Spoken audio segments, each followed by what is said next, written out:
स्वागत है आपका हिस्ट्री विद के में। आज हम लोग ब्रिटिश अधिनियम भारत सरकार अधिनियम 1858 के बारे में जानेंगे।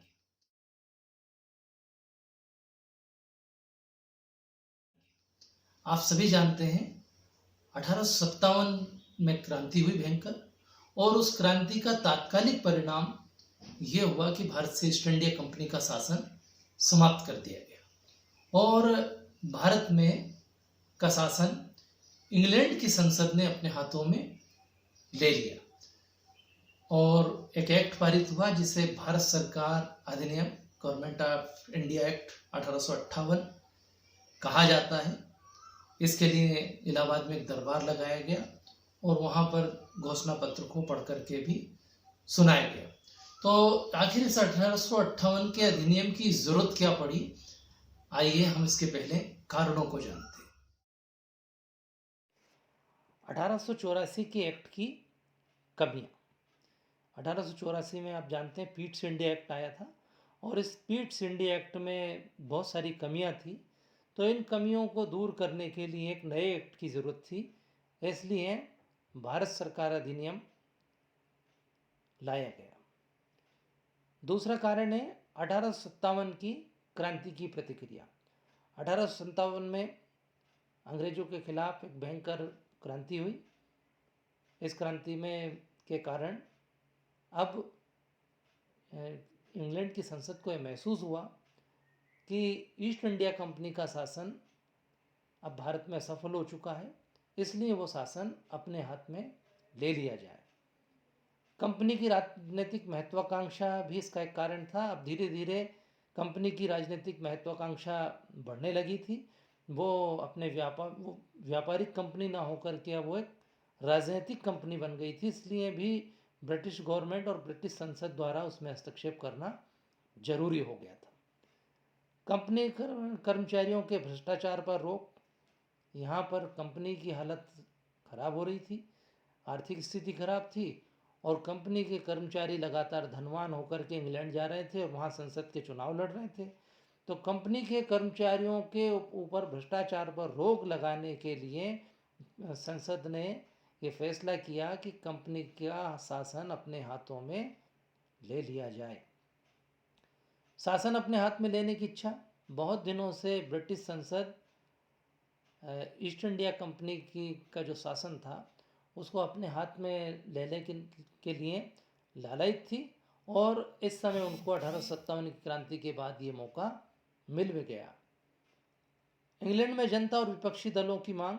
इंग्लैंड में जनता, आम जनता और विपक्षी दल भी लगातार इस तरह की मांग कर रहा था कि ब्रिटिश संसद को भारत का शासन अपने हाथ में ले लेना चाहिए। एक व्यापारिक कंपनी को इस प्रकार से भारत के राजनीतिक मामलों में हस्तक्षेप नहीं करना चाहिए।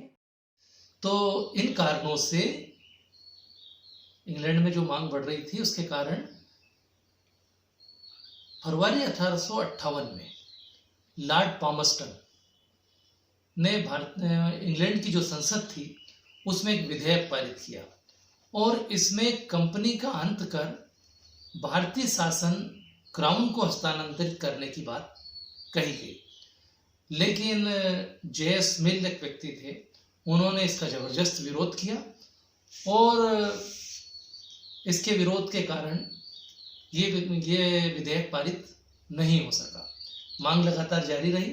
फलतः 28 मार्च 1858 को डिज़रेली ने, जो कि वहाँ के प्रधानमंत्री थे, ने पुनः संसद में एक प्रस्ताव पारित करवाया, संसद के सामने प्रस्ताव रखा और 30 मार्च 1858 को, ये सारी तिथियां याद रखना जरूरी है, स्टैनली द्वारा 14 प्रस्तावों को संसद ने पारित कर दिया। 2 अगस्त 1858 को अधिनियम को साम्राज्य की स्वीकृति मिल गई। इस तरह से एक अधिनियम तैयार हो गया। अधिनियम के मुख्य उपबंध। भारत सरकार अधिनियम 1858 को भारत में उत्तम सरकार के लिए अधिनियम कहा जाता है। इसके मुख्य रूप से 2 प्रकार के उपबंध थे। एक गृह सरकार से संबंधित थे और दूसरे भारत सरकार से संबंधित उपबंध थे।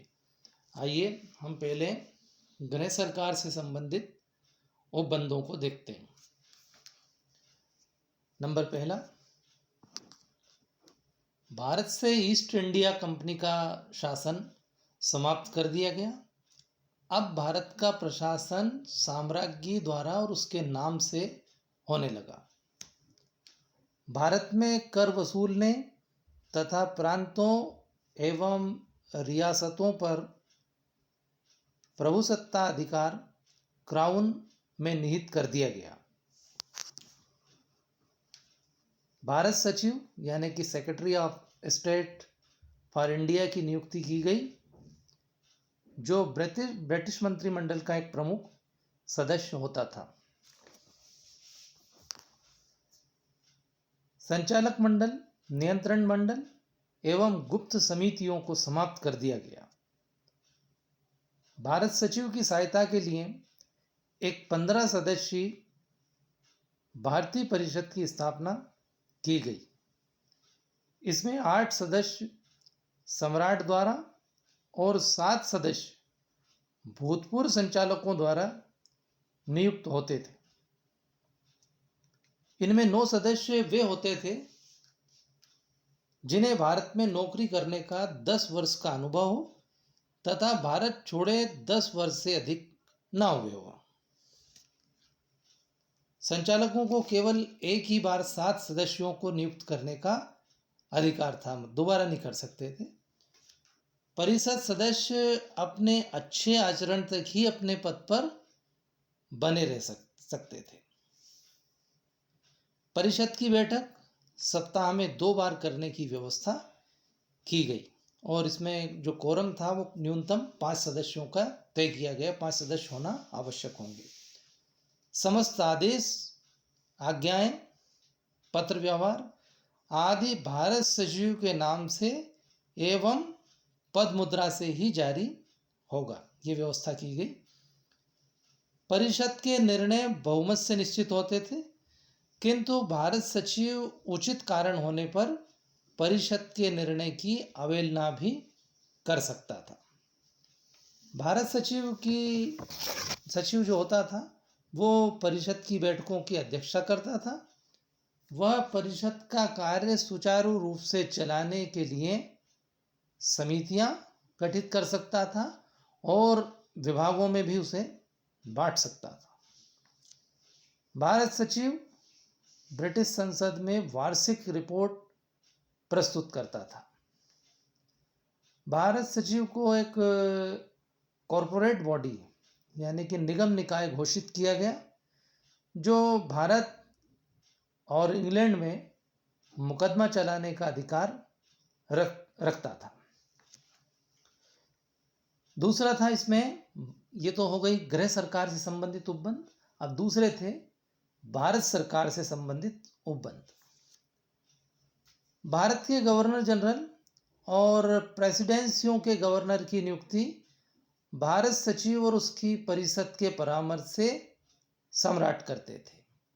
अनुबंधित लोक सेवकों की नियुक्ति भारत सचिव द्वारा निर्मित नियमों के अंतर्गत खुली प्रतियोगिता द्वारा होती थी।